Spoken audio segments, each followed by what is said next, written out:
Então vamos lá, sejam todos muito bem-vindos a essa nossa aula sobre o que ninguém te ensina sobre o raciocínio clínico na avaliação pré-bariátrica. E por que é que eu quis trazer esse tema aqui para a gente conversar hoje? Porque uma das coisas que eu mais vejo meus alunos se queixando quando a gente vai fazer tutoria ou mesmo no, no nosso grupo de discussões da capacitação é uma dificuldade em parar para escutar, para olhar, para enxergar de verdade o paciente que está à sua frente. E eu sei que isso pode ser uma coisa meio absurda, né? Da gente escutar, poxa vida, como assim? Um psicólogo não consegue parar para escutar o seu próprio paciente, porque afinal de contas, você já tinha essa habilidade muito boa, né? Antes de entrar na faculdade, inclusive muitos de vocês entraram na faculdade porque eram ótimos ouvintes. E de repente, olha que coisa mais engraçada, com o tempo, parece que muitos psicólogos perderam esta habilidade. E isso acontece sim com muitas pessoas, sabe por quê? Porque a gente entra numa faculdade que geralmente não nos dá uma estrutura de atendimento, não nos mostra como de fato trabalhar com os nossos pacientes, e isso vai gerando insegurança. E aí, você que entrou na faculdade, puxa, sentindo que você poderia ajudar mais pessoas, né? Que você queria fazer aquilo para a vida inteira, sentar lá, ter o seu paciente no divã, escutar e ajudar, etc., de repente você se sente de mãos atadas e sente que você precisa de técnicas. E aí começa a ir em busca de técnicas e mais técnicas para aplicar em cada situaçãozinha, quando na verdade o que você precisa é parar, deixar de lado todos os protocolos que você conhece, que você se cobra para saber aplicar realmente, e escutar aquela pessoa que está na tua frente. Parar para entender o que é que ela está te falando, o que que ela está trazendo sobre o sofrimento dela, né? Então a gente precisa voltar a ser excelentes ouvintes para que a gente possa fazer um excelente raciocínio clínico, para que a gente desenvolva essa habilidade, né? E essa é a primeira coisa que eu quero falar para vocês. O que que vem a ser o raciocínio clínico? Então, o que que a gente vê? Que tem muito profissional fazendo entrevista, que aplica um monte de instrumento, um monte de teste psicológico caro, faz um monte de coisa e não tem nem noção do que é que está fazendo, por que é que está fazendo aquilo. Quando a gente desenvolve essa habilidade, essa competência do raciocínio clínico, de ouvir verdadeiramente o nosso paciente, de escutá-lo, de levantar hipóteses, de pensar no que é o melhor para ele, aí sim a gente consegue ajudar de verdade, né? Então, o que a gente tem que lembrar? O paciente que nos procura para fazer avaliação psicológica, ele veio por uma decisão extremamente grande que ele está tomando na sua vida. E essa avaliação, ela não pode ser rasa, porque se você faz uma avaliação rasa, isso compromete totalmente o seu laudo, porque não tem como você ter profundidade em uma, duas, três sessões, não tem como você conhecer a pessoa profundamente, não tem como você é, levantar todas as hipóteses necessárias para você pensar num pós-operatório, não tem como você saber exatamente o que precisa ser feito no preparo psicológico pré-operatório, então não dá. A gente precisa desenvolver isso, e isso é desenvolvido com tempo também. E aí, o que que vai sustentar a qualidade da sua avaliação psicológica? Não é você conseguir aplicar todo o nosso protocolo. Ai, Thali, mas está falando tudo isso e teu protocolo é tão completinho, tem 88 páginas. Sim, mas você não vai fazer uma boa avaliação só aplicando o protocolo. Aí eu aplico tudo com todo mundo. Tá fazendo tudo errado.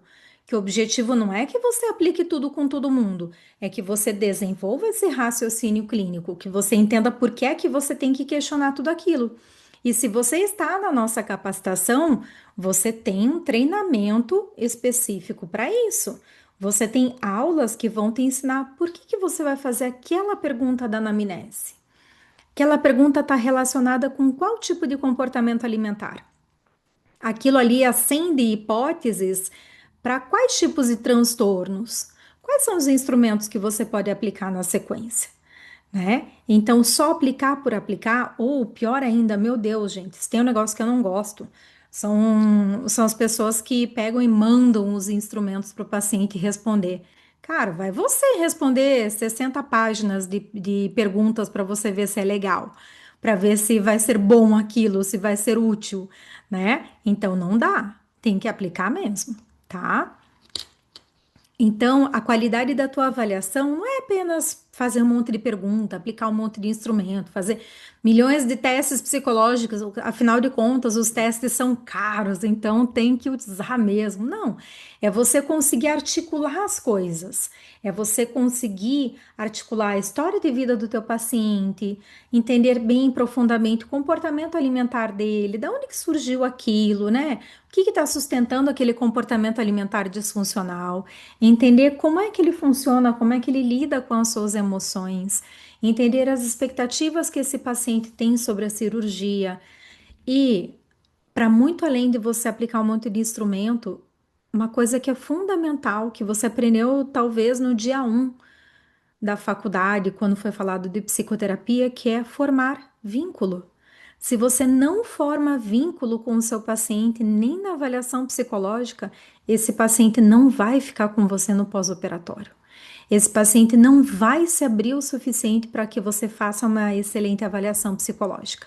Com segurança, com certeza de você estar dando laudo positivo ou negativo, porque você sabe os motivos pelos quais você tomou aquela decisão junto ao paciente, tá? Então a gente precisa ter essa profundidade, a gente precisa criar vínculo para poder parar para pensar sobre o nosso paciente.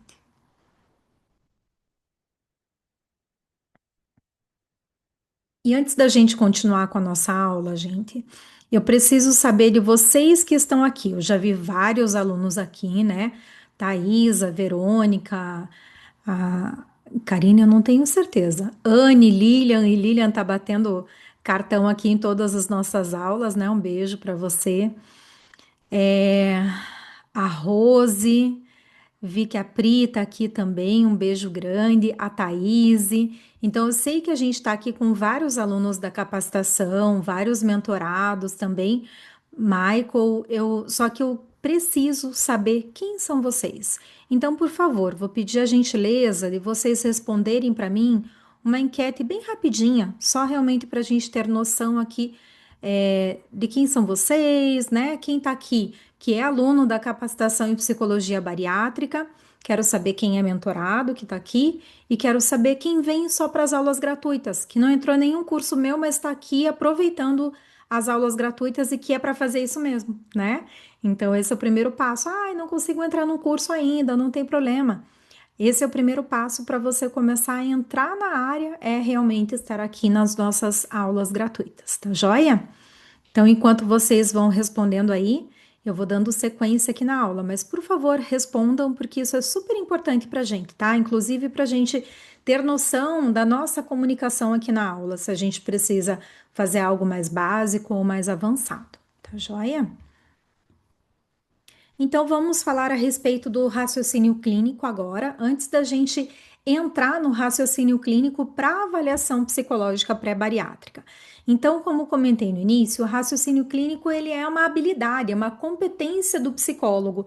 E sendo uma habilidade, uma competência, não existe obrigatoriedade nenhuma de você nascer sabendo como ter um excelente raciocínio clínico. Você pode muito bem desenvolver isso ao longo do tempo, tá? Então essa é uma competência que pode ser desenvolvida. Para quem já é meu aluno ou para quem está aqui já me escutou em aulas gratuitas, né, em outras situações, sabe que uma coisa que eu sempre falo para vocês é que eu acredito que para que vocês sejam psicólogos bem-sucedidos, vocês precisam de cumprir três pilares. E o primeiro pilar é o pilar da competência técnica. E competência técnica não é você devorar todos os livros, é você saber absorver o que você estuda e colocar isso no dia a dia do seu consultório. Então, tem que ter competência técnica. Tem que ter competência técnica tanto específica sobre obesidade, sobre os tratamentos, sobre avaliação psicológica, intervenção psicológica pós-operatória, psicologia da obesidade, etc., mas também precisa ter competência técnica daquelas coisas que são básicas que a gente aprende na faculdade e que às vezes a gente esquece que tem que trabalhar aquilo, né? Então, ter habilidade de fazer uma escuta ativa, de promover um ambiente acolhedor, seguro para o nosso paciente, não julgar, né? Então, isso é fundamental. E hoje a gente vai relembrar um pouco dessa questão do raciocínio clínico, tá joia? As outras, os outros três pilares aí para você ser um profissional bem-sucedido são você ter uma diversidade de serviços, né? Um portfólio bem interessante para as pessoas que te procuram e não podem pagar pelo serviço mais caro da psicoterapia. E também saber como divulgar o seu trabalho. Para quem está na capacitação, em breve a gente vai começar o desafio Agenda Cheia. Essa semana a gente vai divulgar para vocês as datas, o nosso cronograma, né? Os temas que a gente vai trabalhar. Então, deem um gás aí nos seus estudos para vocês poderem finalizar os 3 módulos da nossa capacitação, mais o treinamento no protocolo de avaliação psicológica, tá joia? Lembrando que o protocolo de avaliação psicológica você não usa só com pacientes bariátricos, você usa com todos os pacientes de maneira adaptada. Inclusive, hoje mesmo, uma aluna, a Rose, que está aqui, veio conversar comigo a respeito de fazer adaptação para trabalhar com pacientes que estão em uso de canetas, né? De medicamentos anti-obesidade. Ok? Então vamos lá, deixa eu continuar aqui, só anotar aqui. Beleza. Vou fechar aqui a enquete. Bom, então a gente precisa desenvolver essa habilidade do raciocínio clínico. E para que a gente possa desenvolver o nosso raciocínio clínico, a gente precisa ter um processo ativo, reflexivo e contínuo, né? Então a gente tem que estar o tempo inteiro interessado no que o paciente está nos trazendo, com interesse genuíno em ajudar, com compaixão, com respeito, né? Se a gente não tem alguns princípios básicos, não vai funcionar. A gente não vai conseguir pensar. E aí, o que que a gente vai tender a fazer? Ah, eu preciso aplicar esse protocolo. Ah, porque no protocolo diz que eu tenho que fazer isso nessa sessão. Ah, porque a avaliação, o médico me deu uma sessão, então eu tenho que fazer nesse tempo. Não, né? Você não vai conseguir ajudar ninguém com pressa. Mas também você não tem a vida inteira para pensar sobre o caso. A gente precisa unir as duas coisas, né?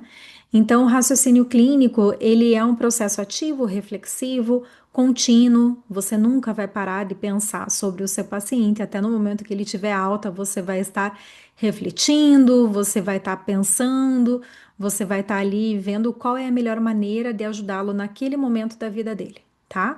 Então, isso vai nos ajudar a compreender profundamente a demanda que o paciente nos trouxe.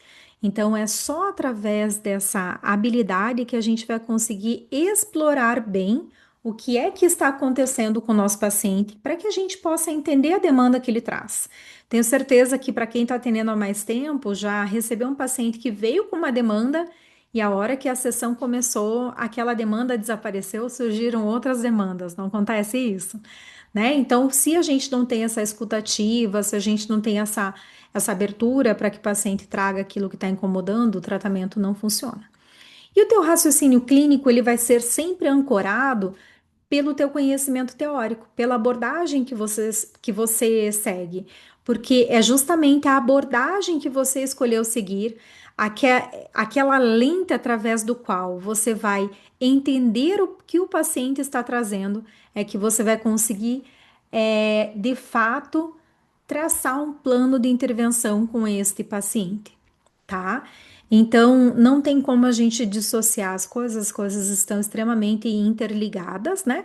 Até mesmo porque você vai escolher uma abordagem que faça sentido para você.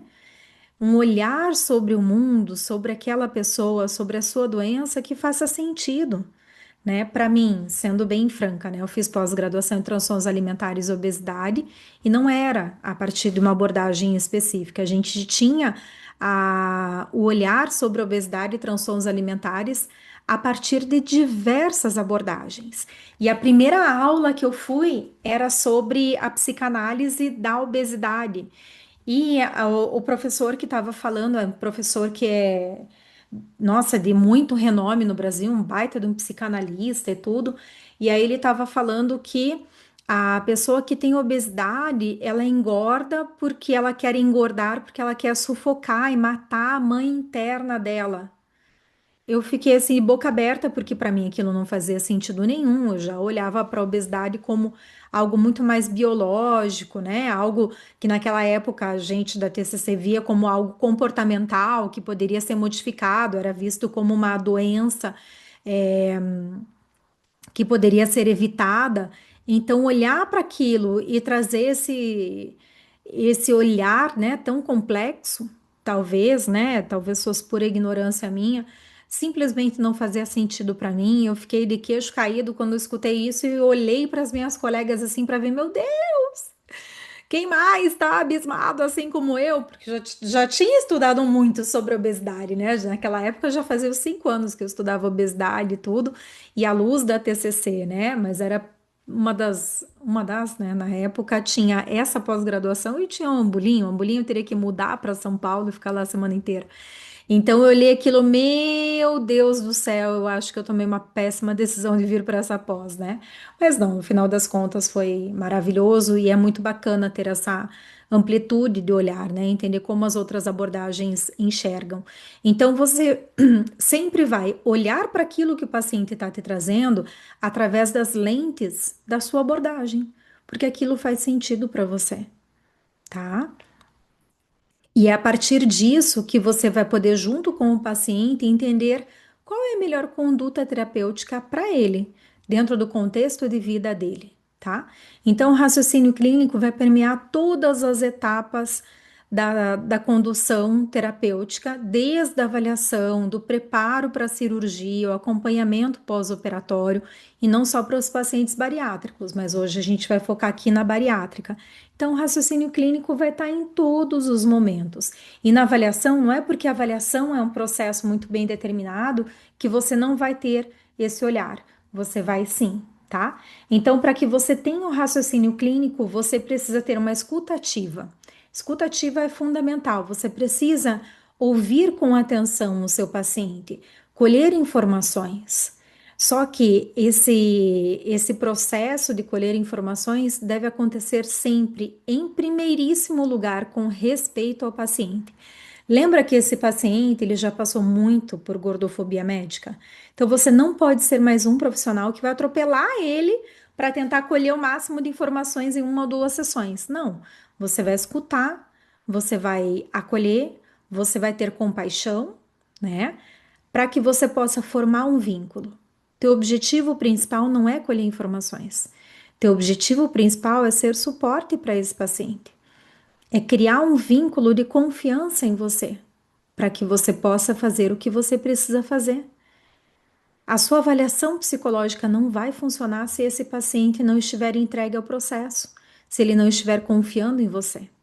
E vai ser só assim que você vai conseguir transmitir segurança para o seu paciente, para que ele possa se abrir com você e que você possa colher informações necessárias. Tá joia? Senão, vai acontecer o que algumas vezes eu já vi acontecer comigo mesmo, tá? Eu já tive pacientes que tentavam me passar aquilo que eles achavam que era o melhor para conseguir passar no teste, entre aspas, né? Porque muitos pacientes veem isso como avaliação psicológica sendo um teste em que eles precisam passar para serem aprovados, para que a gente permita que eles façam a cirurgia. Naquela época, a gente entendia a obesidade como um problema de pessoas que realmente comiam demais e eram sedentários. Então, a obesidade ela existia dessa maneira e a gente precisava fazer a pessoa mudar de hábitos. E eu lembro de um paciente que, investigando, né, como era a rotina alimentar dele e tal, ele me trouxe assim, nossa, perfeita uma dieta, né, da nutricionista. E aí eu olhei para ele assim, putz, eu acho que eu não vou poder te liberar para cirurgia. Lembra que há 20 anos atrás nosso olhar sobre a obesidade era outro. Aí eu olhei assim, puxa vida, eu acho que não vai dar para você fazer cirurgia, não. A cirurgia não vai te ajudar. Daí ele ficou meio assim preocupado, mas por que o médico mandou fazer cirurgia? O outro também mandou? Tô com colesterol, tô com não sei o quê. Pois é, mas é porque a cirurgia é para pessoas que comem demais. E pelo que a gente está vendo aqui, no teu registro alimentar, no relato que a pessoa, né, que você está me dando sobre ó, a tua alimentação, você está comendo pouco, está comendo mais exemplar do que qualquer paciente em acompanhamento, então não vai funcionar. A cirurgia é uma cirurgia de redução do estômago, ou seja, é para te ajudar a comer menos. Você já está comendo muito pouco, né? Então eu falei assim com ele para que ele pudesse ter um choque de realidade, né? Uma quebra e pudesse de fato se abrir. E aí, de fato, ele foi contando realmente como era a alimentação dele. Algumas correções que eu preciso lembrar vocês e só chamar um pouco mais da atenção de vocês aqui nesse ponto. Lembrando que isso aqui que eu tô falando para vocês é de como eu atuava há mais de 20 anos atrás, né? E que naquela época o nosso olhar sobre a obesidade era outro. Não era de uma doença crônica não transmissível, era de uma doença que ela poderia ser evitada se a pessoa comesse menos e fizesse mais exercício físico. Hoje a gente sabe que não é assim que a banda toca, que os fatores genéticos, biológicos, eles são muito mais importantes, muito mais fortes do que os fatores comportamentais, e que a gente só tratar a parte comportamental não vai fazer com que a obesidade seja contida, tá? Então lembrem disso aqui, por favor, né? Até porque a gente vê muitos profissionais falando que a mudança de comportamento é a solução para a obesidade. Não é. Se fosse simples assim, a obesidade não seria uma epidemia, a gente não teria mais da metade da população aí sofrendo com sobrepeso e obesidade, né, gente? Então, não dá para a gente ser leviano, raso nesse processo, tá ok? Então, além da escuta ativa, você precisa formular hipóteses. O que que é formular hipóteses? É você pensar nos porquês da pessoa estar passando por aquilo que ela está passando, né? Você levantar possibilidades, motivos pelos quais o paciente passa por aquilo. Por que que essa pessoa que está aqui na minha frente está com obesidade? O que está mantendo essa obesidade? O que será que foram os disparadores dessa obesidade? Né? Quais são os fatores que deixaram esse paciente predisposto à obesidade. Então, a gente vai formulando várias hipóteses, e esse é um processo da avaliação. A gente levanta hipóteses, a gente formula hipóteses e a gente vai confirmando ou refutando essas hipóteses. Então, é isso que a gente vai fazer no processo de avaliação psicológica, especialmente quando a gente está ali ainda na anamnese, que a gente vai aplicar alguns instrumentos, porque só de conversar, só de investigar, só de ser curioso, não está sendo suficiente. Então, os instrumentos, eles nada mais são do que coadjuvantes no processo da avaliação psicológica. Eles vão servir para a gente conseguir aprofundar em algum assunto que não está muito claro, né? Às vezes a pessoa não está conseguindo relatar com clareza, às vezes a gente não está sabendo perguntar, porque às vezes você também não tem tanta experiência na área, não tem problema, você já vai entender aqui qual que é o problema de você ter experiência, não ter experiência, né? Então a gente vai o tempo inteiro estar formulando hipóteses, levantando hipóteses, confirmando ou refutando. Será que isso acontece porque não sei o que lá? Putz, a pessoa tem compulsão, chega em casa à noite, nossa, e come tudo que vê pela frente. Tá bom, por que será que isso acontece? Será que tem alguma desregulação emocional que acontece à noite? Será que essa pessoa está fazendo muita restrição alimentar ao longo do dia? E aí à noite é a hora que não está se distraindo com mais nada e aí a fome de leão surge? Será que essa pessoa esquece de comer à tarde e por isso chega morrendo de fome em casa? Será que existe algum gatilho para um episódio de compulsão alimentar real mesmo? Alguma desregulação emocional ou alguma proibição de dieta restritiva, né? Então a gente precisa levantar hipóteses e confirmar isso. Putz, descobri que meu paciente chega em casa, comeu, como é que é o ditado? Faça um café da manhã como um rei, almoce como um príncipe e jante como um plebeu. Quem é mais velho aqui com certeza já escutou esse ditado. Então, comeu muito no café da manhã, o almoço já não comeu direito, à tarde ignorou totalmente a fome, à noite não vai dar para comer feito um plebeu, comer só um pouquinho, precisa comer normal, né? E muitas pessoas também, esse é um exemplo, né? Muitas pessoas que estão fazendo dietas restritivas ficam felizes quando elas não estão com fome e que não têm apetite o suficiente para comer tudo que foi prescrito no cardápio e aí come menos. E aí, esses pacientes, putz, é batata. É muito, muito, muito frequente deles terem exageros por causa disso. Não percebe, se distrai, né? Acha que dá para comer menos, já que não está sentindo tanta fome, beleza. Outros motivos, por exemplo, a pessoa chegou, tá cansada, tá exausta, 8 horas da noite já queria estar dormindo, mas não, não posso dormir porque 8 horas da noite eu não sou criança para dormir essa hora, né? Então a gente precisa entender o que que acontece com o nosso paciente e um problema específico pode ter vários motivos. Então, por isso que a gente tem que ter essa escuta ativa e tem que ter curiosidade. A curiosidade, ela versa com interesse genuíno em ajudar, né? Vocês já devem ter assistido aula sobre adesão ao tratamento, encantamento, aula de encantamento, adesão ao tratamento, alguma coisa do gênero que tem na capacitação.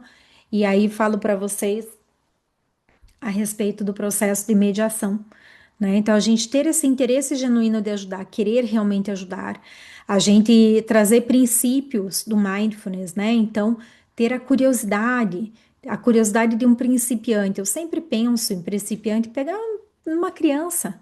Como que uma criança lida com um objeto novo? Ela é curiosa, ela joga, ela bate, ela põe na boca, né? Ela é extremamente perspicaz em explorar aquilo. E é isso que a gente tem que fazer com o nosso paciente, explorar aquilo que o paciente está trazendo para a gente, tá? Ah, e aí, outra coisa que a gente precisa fazer é contextualizar o caso, a gente fazer a nossa formulação de caso da TCC. Então, a gente já conseguiu entender por que que a pessoa está passando por aquilo que ela está passando. Agora, a gente tem que ter essa clareza sobre o que está acontecendo na vida dela. Já entendeu quais são os motivos pelos quais a pessoa tem ali uma compulsão à noite? Ou porque a pessoa está com uma obesidade num nível que precisa fazer a cirurgia bariátrica. Agora você já entende um panorama geral da vida dessa pessoa, atual. E aí você vai fazer o quê? Vai traçar com o paciente quais são os objetivos terapêuticos. Quando você faz uma excelente avaliação psicológica, você consegue entender exatamente quais são os objetivos terapêuticos pré-operatórios para você preparar esse paciente para a cirurgia bariátrica e quais são os objetivos terapêuticos que vão ser trabalhados após a cirurgia. Então, você já vai conseguir montar com o paciente um plano de intervenção pós-operatória, tá? E aí você vai conseguir levantar esses dados de uma maneira muito mais segura do que só aplicar teste e ver o momento atual. Não, você tem que entender o panorama geral. A gente nunca pode perder esse panorama geral do nosso paciente. Você não pode querer fazer só avaliação aplicando testes, fazendo aquelas perguntas. Não. Não é desse jeito que a gente faz a avaliação. Não tem como você se sentir seguro fazendo uma avaliação só protocolar, né? Só pergunta. Não, você não é IBGE, você não está fazendo censo, né? Então, cada avaliação psicológica ela precisa ser 100% personalizada àquele seu paciente. Às vezes você vai ver que tem paciente que você está fazendo avaliação e que você aplica um instrumento, por exemplo, o ECAP, ou a escala de compulsão alimentar. Putz, você estava fazendo anamnese, suspeitou que pudesse ter ali uma compulsão alimentar, aí você foi aplicar a escala e beleza, passou rapidamente pela escala porque a pessoa te respondia com segurança, com clareza, né? Não tinha muitas dúvidas, não vinha com, puxa, acontece assim, assim, assado. Você explorava as questões e ia vendo que não parece ser uma compulsão alimentar mesmo. Tem outro paciente que você vai passar uma sessão inteira, 50 minutos, aplicando a ECAP, né? Porque é um caso mais complexo em relação à compulsão alimentar, porque você quer compreender em detalhes, para que você possa entender se existe um risco ali para cirurgia. Às vezes você vai ter paciente ali na tua frente que tem um transtorno de compulsão alimentar e que tem algumas compulsões por dia. E não é compulsão de exagero, aquela coisa assim, nossa senhora, ontem, domingo de Páscoa, nossa senhora, tive uma compulsão ontem, meu Deus do céu, saí da mesa rolando, o que eu comi de bacalhau, isso não é compulsão, isso é exagero. Compulsão, daí é você pegar um paciente que você aplicou ECAP e que a pessoa come 6 pães franceses, mais 3 pedaços de bolo, mais um chocolate quente grande, mais uma barra de chocolate no café da manhã, 3 esfirras no lanche, mais um hambúrguer, mais não sei o quê.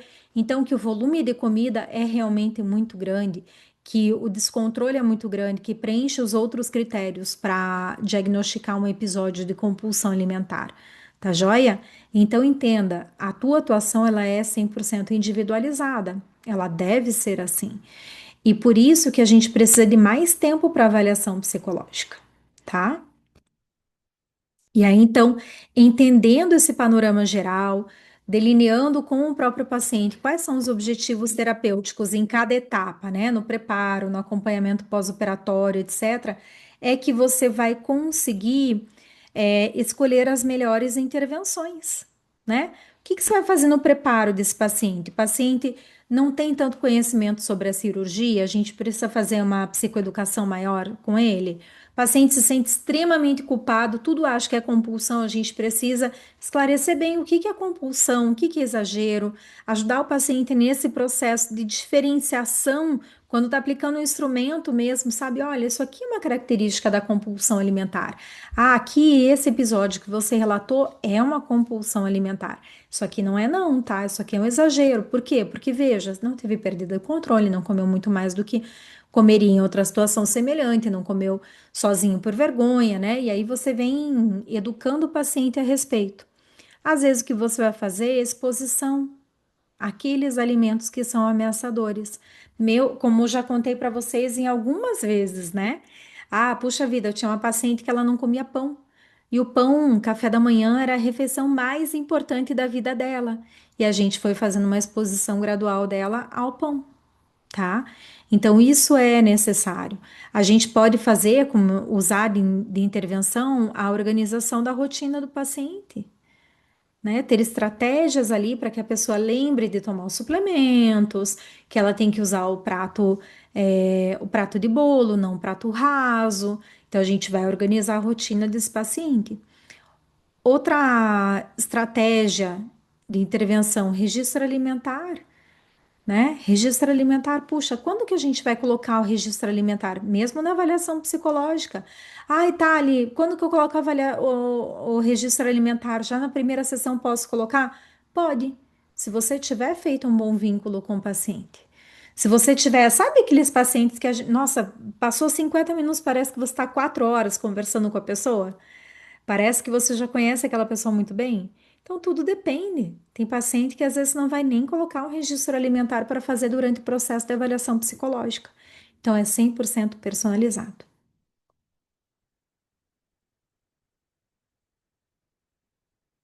E aí, então, o que que a gente precisa fazer para que a gente possa ter um raciocínio clínico bom? Um raciocínio clínico em que a gente sabe como pensar, a gente desenvolve a habilidade de pensar no caso do paciente. Então, você precisa dominar a sua abordagem. Então, você tem que entender qual é a racional da sua abordagem, ter uma escuta ativa, curiosa. Cada caso é um caso, não tem jeito. Para cada paciente, você vai ter uma racional, um raciocínio clínico. Você vai olhar para a situação dele de uma forma específica. Você precisa ter noção de psicopatologia, e aqui, né, gente, estamos falando com todo mundo que já é formado. Então, para entrar na capacitação, tem que estar cursando a faculdade ou ser formado, porque tem habilidades que você vai aprender na faculdade que não está simplesmente guardado numa gaveta, você está praticando no seu dia a dia. E lembrar das aulas de psicopatologia e tudo é importante para que você possa levantar hipóteses de transtornos mentais, se aquele caso te cheira um caso de depressão, se você aplicando os instrumentos, né, fazendo toda a racional do caso, você entende que a pessoa tem um transtorno de compulsão alimentar que é tão frequente nos pacientes candidatos à cirurgia bariátrica, tá? Além disso, com o tempo, com o estudo e com a prática, você vai começando a perceber que os pacientes têm um certo padrão de comportamento. Então, pacientes que têm a mesma condição, o mesmo diagnóstico, vão apresentar problemas semelhantes e tudo, e que você vai ver um certo padrão neles. E eu sei que muitas pessoas pensam a respeito de psicopatologia como sendo colocar as pessoas numa caixinha, né? Que, meu Deus do céu, porque tá rotulando as pessoas. E eu não acho isso. Eu sou bem contrária a essa visão reducionista. Até porque, para que a gente possa desenvolver critérios diagnósticos, a gente tem que conhecer numa profundidade absurda aquela patologia ou aquelas características para conseguir entender se, putz, é uma patologia ou não é uma patologia. E eu sempre gosto de falar o seguinte: nós estamos falando o quê? De seres humanos? De seres humanos, no nosso caso aqui no Brasil, que vivem dentro de uma certa cultura, que tem muitas coisas. Ah, e tem a cultura regional? Tem, nossa, super falo sobre cultura regional, quanto influencia a nossa comensalidade, mas somos seres humanos e temos padrões de comportamento e de pensamento, não tem jeito. Então, a gente olhar para isso é importante para que a gente possa entender melhor o nosso paciente. E sabe uma coisa que é importante isso também? Que você não tem aquela sensação que você está sempre saindo do zero, do absolutamente zero, com cada paciente. Você consegue reconhecer e valorizar que você já tem uma bagagem, né? E que você vai conseguir ler aquele paciente, tá? Um outro ponto que é importante para o teu raciocínio clínico é ter conhecimento geral, é você olhar para aquilo que o paciente gosta. Então, quais são os hobbies do paciente? Quando se aplica o curtograma, a gente tem uma atividade que eu amo na nossa avaliação, que é o curtograma, que você vai investigar com o paciente o que ele gosta de fazer e faz, o que ele gosta de fazer e não faz, o que ele não gosta de fazer e faz e o que ele não gosta de fazer e não faz. Então, isso traz muitos elementos dos hobbies que a pessoa pratica, dos sonhos que deixou para trás. E tudo isso é importante que você tenha conhecimento, tanto para a vida do paciente, quanto conhecimento geral sobre, puxa, o paciente adora é, rock, você gosta de rock também, aí você vai entender mais das bandas preferidas, porque ele é muito fã de certas bandas, certos artistas, porque tem uma história de vida semelhante à dele. Isso é importantíssimo para que você possa criar mais vínculo e para que você possa fazer analogias, né? E um outro ponto fundamental, gente, presta muita atenção nisso aqui. Nem tudo é sobre técnica. Não é tudo sobre técnica, tá? A avaliação psicológica não é sobre técnica, é sobre você escutar a pessoa que está na tua frente. É você fazer vínculos, fazer ela confiar em você, para que ela possa se abrir, tá? Então, você precisa parar e pensar sobre o seu paciente, entender o contexto de vida dele, entender a sua história de vida em profundidade, os tratamentos que já fez, né? Você vai olhar a vida do paciente, o mundo à sua volta, a sua doença, as suas expectativas através das lentes do paciente. Você vai se colocar no lugar dessa pessoa e vai olhar para tudo isso a partir do paciente, ok?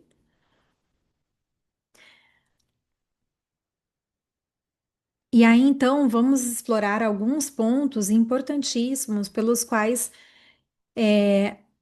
ter um excelente raciocínio clínico é indispensável para que você faça uma excelente avaliação psicológica pré-bariátrica. Eu sei que já trouxe muitos elementos aqui, mas agora eu quero trazer eles mais organizados para você, tá? Então, por que é que você tem que ter esse olhar na tua avaliação psicológica? Primeiro ponto, são 6 motivos que eu elenquei aqui. Primeiro motivo, porque a obesidade e a indicação pela cirurgia bariátrica nunca vai chegar de uma forma simples, né? Você não está diante de um problema de peso corporal que é só fechar a boca, malhar mais e pronto. Não.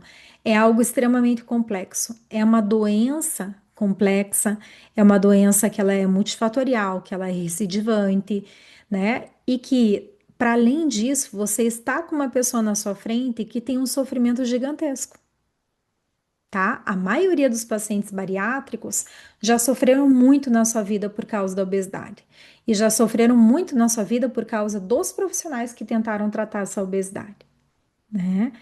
Então, a gente tem que entender que é algo muito mais complexo do que a gente consegue estimar muitas vezes, tá?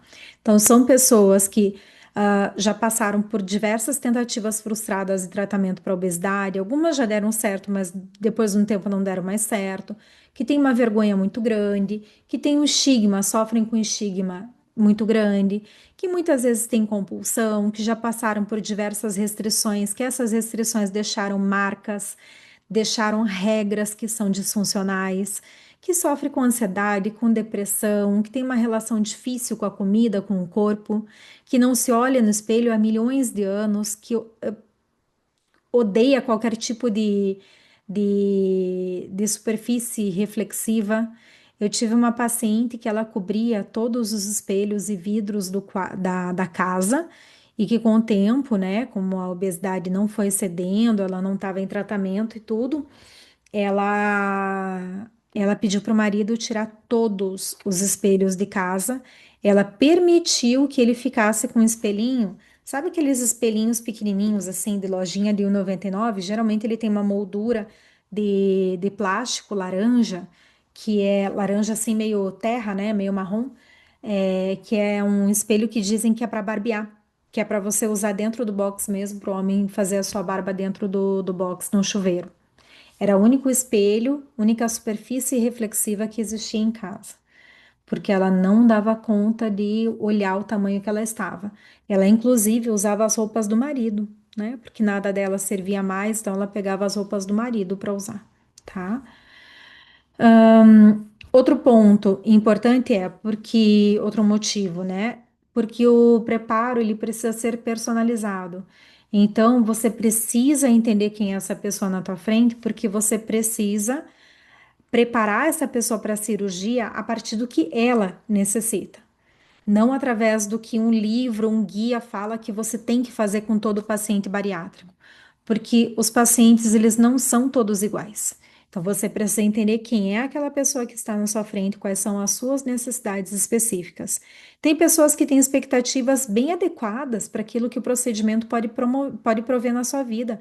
Tem pessoas que têm uma expectativa totalmente irreal, que eu brinco que a pessoa espera que ela vai entrar no centro cirúrgico e que ela vai fazer um transplante de cabeça, né? Que ela saia do centro cirúrgico com outro corpo e a pessoa vai sair exatamente igual, só com alguns furos a mais na barriga, né? Sai com alguns furos, algum desconforto, mas não mudou nada.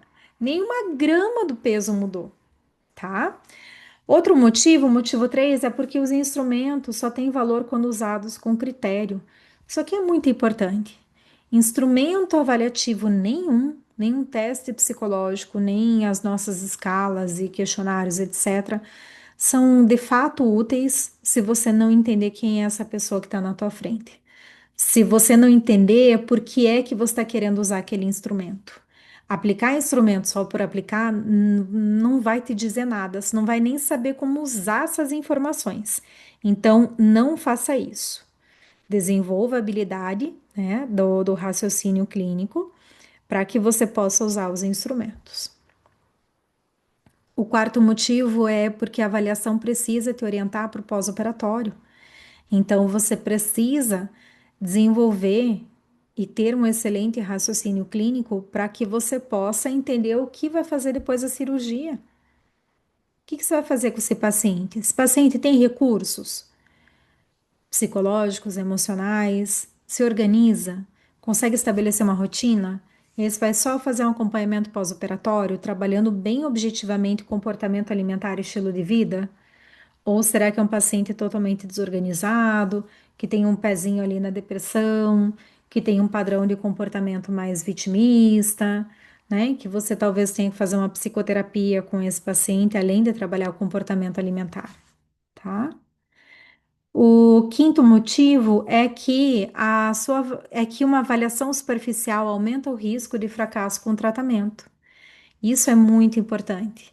A gente sabe que os pacientes eles chegam para a gente com pressa, não é mesmo? Ah, eles querem fazer a cirurgia, eles querem que a gente faça o laudo de uma vez, querem fazer a cirurgia, prometem mundos e fundos. Só que se você cair no conto da sereia, no conto do vigário, você tem grandes chances de contribuir para o fracasso do tratamento cirúrgico, tá? Então não adianta, faça uma avaliação bem feita, faça uma avaliação segura para que você possa direcionar esse paciente no pós-operatório de maneira mais segura possível dentro das necessidades dele e que você ajude essa pessoa a mudar de fato.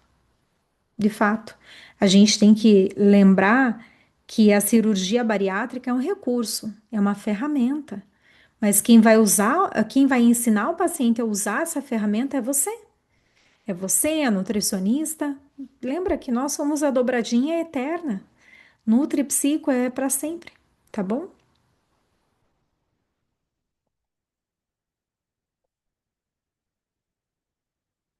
E o sexto motivo é a segurança profissional depender de consistência clínica. Então, você vai precisar de horas de voo, tá?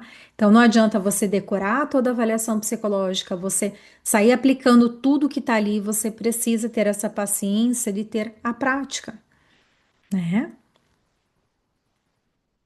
Você tem que saber como pensar aquele caso. Não adianta só ter os melhores instrumentos na mão de vocês. Eu já fiz muito curso mesmo. Vocês também que estão aqui já fizeram muito curso de avaliação psicológica. Muitos de vocês já fizeram vários. E vocês sabem que aqui vocês têm o que é a de mais completo, o melhor treinamento. Mas isso não é suficiente se você não parar para pensar sobre o paciente que está na tua frente. Se você só quiser ser um aplicador de teste, você nunca vai fazer uma avaliação psicológica com segurança. A tua segurança não vem da aplicação de teste. A tua segurança vem do raciocínio clínico. Vem de você parar para pensar sobre aquele paciente, tá? Então, a mágica não acontece dessa maneira. Acontece com você praticando. E tem mais uma coisa, né? Vocês nunca vão estar preparados 100%, porque o preparo e essa segurança não vem de estudar, vem de colocar a mão na massa, de aliar estudo, preparo com atendimento. Se você não atender, não vai adiantar nada, tá? E aí, para a gente finalizar, eu quero falar dos maiores erros que eu vejo acontecendo por aí na avaliação psicológica pré-bariátrica para que vocês evitem isso. Evitar isso a todo custo, pelo amor de Deus. O maior erro que eu vejo as pessoas cometendo é fazer uma avaliação superficial, tá? O que é uma avaliação superficial? O que vocês acham? Comentem aqui para mim.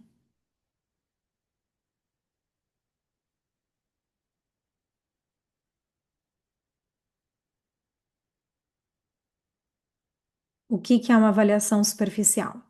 É fazer avaliação online? Será que a avaliação online é uma avaliação superficial? Não é, não?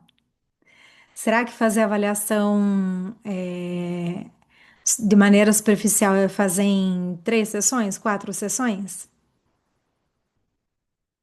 Também não. Às vezes a gente tem alunos que precisam fazer em 4 sessões e fazem super bem feito. É fazer avaliação em uma sessão, é ter medo de investigar, né? Ó, aqui o que vocês comentaram, fazer uma avaliação rasa de informação, ou seja, não conseguir coletar as informações, achar que não é importante, sabe? Ler aquela nossa anamnese, nossa senhora, tudo isso da anamnese, meu Deus, vou ficar até ano que vem fazendo só essa anamnese. Nem precisa tudo isso, precisa sim. Você tem que aprender. É justamente essa colheita de informações que vai fazer com que você possa pensar sobre aquele caso, tá? Não ouvir de verdade aquela pessoa, sim, ter pressa, sabe? Ai, meu Deus do céu, eu tenho mais três instrumentos para aplicar aqui. Eu programei de aplicar 4, meu Deus, já passou meia hora de sessão e eu tô no primeiro instrumento ainda, meu Deus. E aí tenta correr com a pessoa e para de ouvir, e só fica, aham, aham, é verdade, aham, sim, nossa, com certeza, né? E aí vai correndo com as coisas. Isso é fazer uma avaliação rasa, né? Só aplicar as escalas sem saber para que serve cada uma, exatamente também. Vocês têm que saber para que serve cada uma das escalas, dos instrumentos que eu ensino. No treinamento, explico cada um para vocês. Por que você vai aplicar aquilo, quando vai aplicar. Senão, daqui a pouco você está aplicando audite, um inventário, um instrumento de avaliação profunda sobre o uso patológico de álcool, sendo que a pessoa te fala que não bebe, sabe? Pelo amor de Deus, né? Larga a mão, você é burro. Desculpa a sinceridade, mas assim, né? Aí você tem que entender realmente para que serve cada instrumento, senão você vai fazer besteira, não tem jeito, tá? Que mais? Não escutar, não ter curiosidade genuína. Ah, essa também é outra ponta fundamental. Meter a mão na massa e ir melhorando o dia a dia. Se eu não iniciasse, seguramente não estaria fazendo o que eu faço hoje. E surgem inseguranças, mas enfrento com o que eu posso e vamos que vamos. É isso mesmo, gente. A Pri tá aqui, ela é minha aluna há 5 anos, né, Pri, que a gente estava vendo esses dias. 5 anos, já passou por mentoria. Trabalha em várias clínicas com vários profissionais. Hoje ela é referência na região dela, mora em São Paulo. É referência no tanto em São Paulo quanto em Santos. E tá falando aqui para vocês, depois de horas e horas de voo, horas e horas atendendo, ainda tem certas inseguranças, né? Então a gente precisa ter essa clareza de que tem que estar no campo de batalha. Se você não estiver no campo de batalha com as melhores ferramentas, não vai acontecer mesmo, tá bom? Que mais? Segundo erro muito comum, reduzir a avaliação a perguntas se o paciente está pronto ou não. Gente, a avaliação psicológica é muito mais rica do que só te responder isso. O paciente está pronto ou não está pronto? Parece que existe um questionário, né? Que no final da nossa correção vai dar ali se o paciente está pronto ou não está pronto. Não é isso. A avaliação psicológica, ela vai te responder se o paciente está pronto ou não, mas ela deve te responder isso com profundidade, com fundamentação. Você ter a certeza do porquê é que essa pessoa não está pronta. Por que é que essa pessoa está pronta? Quais são os recursos que a pessoa tem que tornam ela apta? O que está faltando para que ela esteja apta e que nesse momento ela não está apta, não tem indicação para cirurgia, tá? E além disso, essa é a primeira coisa que a avaliação vai responder. A segunda coisa é o que a gente precisa intervir com esse paciente no preparo e no pós-operatório. O que é que a gente tem que fazer com esse paciente? Que é uma condição sine qua non da gente melhorar antes de fazer a cirurgia, entende? Então, isso é fundamental. Ah, o paciente não para comer nunca. Putz, então a gente vai ter que trabalhar a rotina de horários. Depois da cirurgia, precisa parar e tomar sua aguinha suja ali com frequência, né? Tomar os caldinhos com frequência. Parar para se conectar com isso, prestar atenção. O que é melhor, será? Colocar o paciente num baita de um sofrimento depois da cirurgia, que ele nunca parou para fazer uma refeição, sempre fez a refeição comendo, trabalhando na frente do computador, ou treinar isso antes, que a pessoa já desenvolveu essa habilidade, que depois ela vai ter que lidar com a chatice de parar para tomar o caldinho a cada momento, tomar um caldinho ruim, sem gosto, e lidar com isso, ou lidar com tudo isso e mais a ansiedade, mais o sentir que está perdendo tempo, né? Então a gente precisa saber e cuidar, né? Tratar o paciente para que ele possa estar bem preparado, para que a gente saiba exatamente o que fazer no pós-operatório. Pós-operatório, ele só é uma caixinha de surpresas para quem não fez a avaliação direito.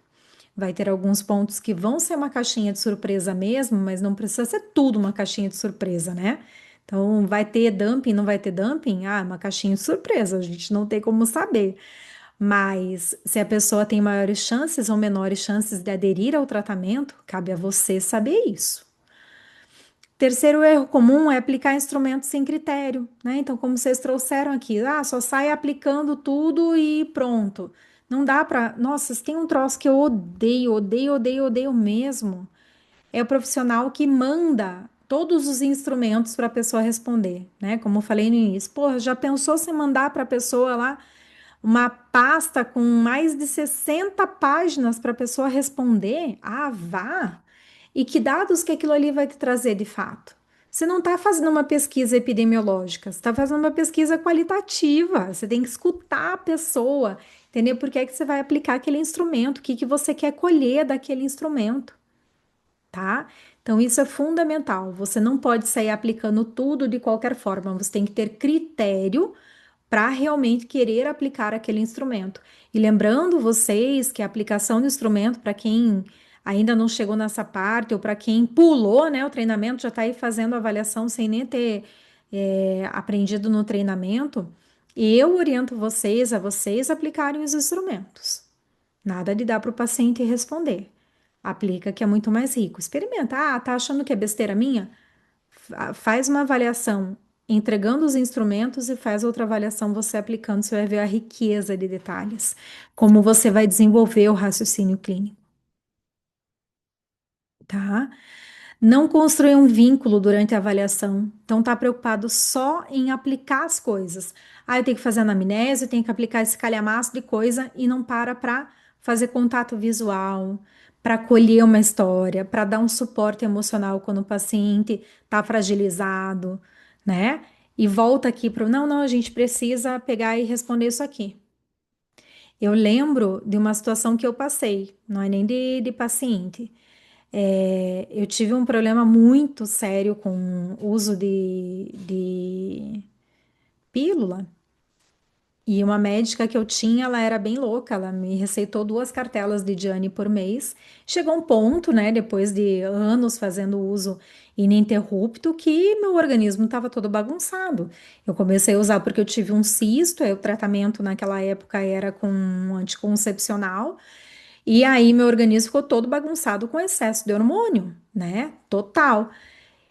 Inclusive a parte emocional. E aí eu tava ali com alguns sintomas depressivos e tudo, já tinha consultado um médico, tinha sido horrível a consulta com o médico, né?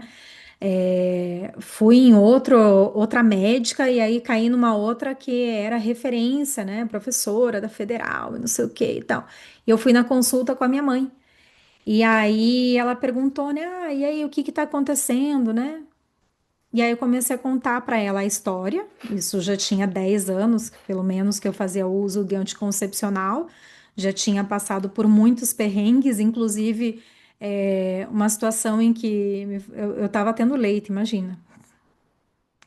E aí a minha médica lá de trás, ela falou assim, ah, tem 2 hipóteses, ou você tá grávida, que assim, era quase impossível, com 2 pílulas e mais outras medidas, né, de proteção, ou tá com tumor de hipófise. E aí, o que que a gente prefere? Um tumor ou um bebê, né? Então, eu comecei a contar para ela tudo isso, né? Contar o que eu já tinha feito, o que que não tinha funcionado ainda, não sei o quê. E aí, eu comecei a chorar, porque eu tava totalmente descompensada dessa parte hormonal, toda descompensada. Ela olhou assim para mim, né? Põe a cabeça assim. Tá, mas dá para você parar de chorar para a gente conseguir conversar? Então, assim, a sua avaliação não é uma mera colheita de informações. Teu objetivo não é colher informações, teu objetivo é acolher o paciente. Agora pergunta o que que eu continuei contando para ela depois desse tapa na cara? Nada, né? Ela mesma falou: "Ah, enxuga tuas lágrimas e vamos conversar direito". Desse jeito. Obviamente que não é um profissional com o qual eu fiquei. Eu só fiquei até o ponto de ouvir qual seria a prescrição de tratamento e tudo e fui procurar outra pessoa. E fiquei com uma pessoa que de fato estava interessada em me escutar e estudar o meu caso. Como é que você vai estudar um caso, aprofundar, entender o que uma pessoa está passando se você não escutar essa pessoa de verdade? Se você quiser investigar só uma parte do que a pessoa está passando, não, não, não, não, eu só quero saber do teu comportamento alimentar, eu tenho que saber se você tem compulsão. Não, esses negócios aí de como foi com a tua família, como eram os hábitos da tua família, eu não quero saber, não. Né? Você já passou fome na vida, então, não, não quero saber, não. Ah, esse negócio aí não tem muito a ver, não, sabe? Obesidade é coisa genética. Então, não tem como você fazer uma boa avaliação se você não escutar o seu paciente, ok? O que que a gente tem mais de erros? Escutar o paciente para formar vínculo, tá? Mais um erro, não manter a história de vida do paciente viva ao longo do processo. Então, você tem que ter a história de vida do paciente, aquilo que ele já passou, o que que doeu e tudo fresco na tua memória. Às vezes você faz um resuminho, né? Deixa ali na ficha do paciente dos pontos principais que a pessoa já passou, até para que você não incorra nos mesmos erros que outros profissionais já cometeram com esse paciente, ok? E não usar avaliação para planejar o preparo e acompanhamento pós-operatório. Então, esse aqui é um erro que eu vejo muitas pessoas cometendo. Eu acho que os piores erros que eu vejo as pessoas cometendo é fazer uma avaliação rasa, aplicar os três piores erros: fazer uma avaliação rasa, aplicar instrumentos só por aplicar e não usar a avaliação como um momento de planejar a intervenção psicológica pós-operatória e para o preparo do paciente. Eu acho que esses são os piores erros que eu vejo as pessoas cometendo, tá? Ok, pessoal. Deixa eu ver se vocês têm dúvidas. Então, por favor, levem, quero que vocês me contem aqui no chat o que que ficou marcado para vocês de como desenvolver esse raciocínio clínico para utilizar na avaliação psicológica.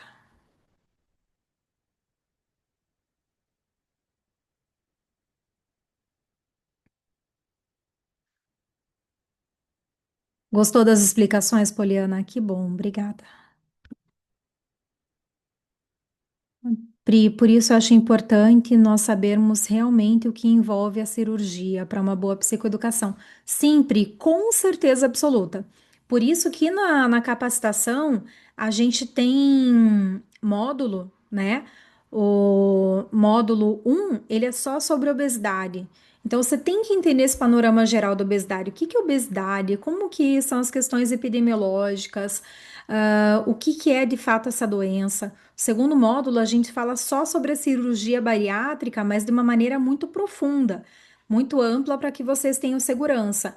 Então, desde quais são os tipos de cirurgias que já foram realizadas no Brasil, quais são os tipos de cirurgia realizadas hoje, como é a nossa atuação em equipe, qual é o papel de cada profissional na equipe, como é a nossa atuação com os demais profissionais, né? Então, isso é fundamental. Senão, a gente não sabe fazer psicoeducação, como você falou.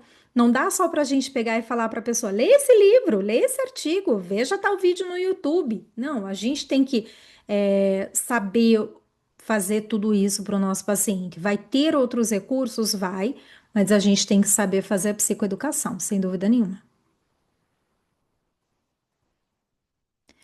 Exato, né? Então, alguém que comentou que muitos pacientes de obesidade são vítimas de abuso sexual, então já é um trauma gigantesco, né? Então, imagina se você não consegue formar um vínculo com esse paciente, quando é que a pessoa vai te contar isso? Só se já tiver muito usual falar a respeito. Senão a pessoa não faz vínculo, não te conta, tá?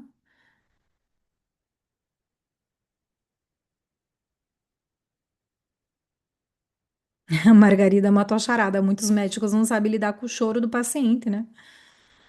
É isso aí. Fer, gostou da aula, então?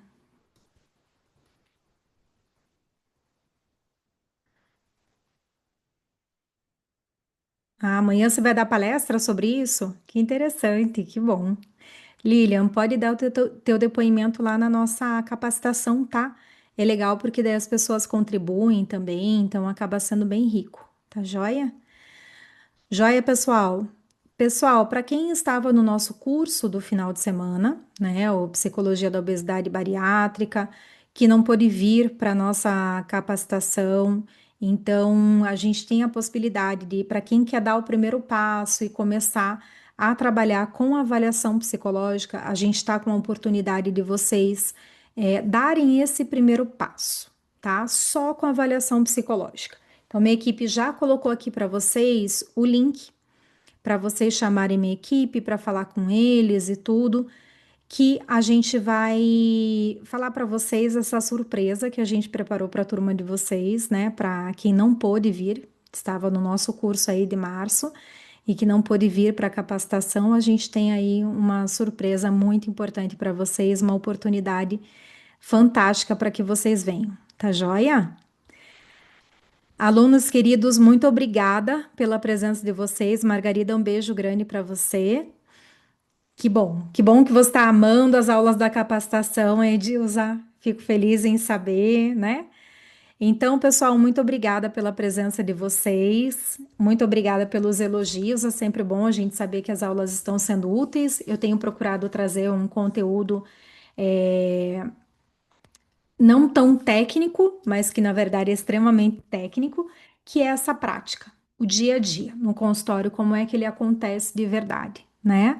Porque a gente não tem essas nuances sendo faladas tanto nos cursos. A gente tem algo muito objetivo sendo falado, então você faz um curso de TCC e aí você vai aprender a fazer formulação de caso. Tá bom, mas você não vai chegar a fazer uma formulação de caso, você vai ficar obcecado em fazer a formulação de caso, em colocar a pessoa ali naquele molde, mas aí não sabe como estimular a pessoa a conversar com você para que você possa colher aquelas informações ali fundamentais, né? Então, quero trazer para vocês algo também desse dia a dia, bem cru mesmo, tá bom? Obrigada, pessoal. É, essa semana ou semana que vem, assim que a gente subir a aula na plataforma, a gente avisa vocês, coloca o link para vocês, tá bom? Beijo grande para vocês, bom descanso e uma excelente semana. E quem tiver desafios em relação aos seus pacientes com a Páscoa, né? Eu passei para vocês todo um conteúdo riquíssimo de como preparar os pacientes para a Páscoa, mas quem tiver aí com dificuldades, traz para o nosso grupo da capacitação que eu ajudo vocês lá, tá joia? Essa semana pode ser que vocês tenham alguns desafios aí. Beijo, gente. Bom descanso para vocês e uma excelente semana.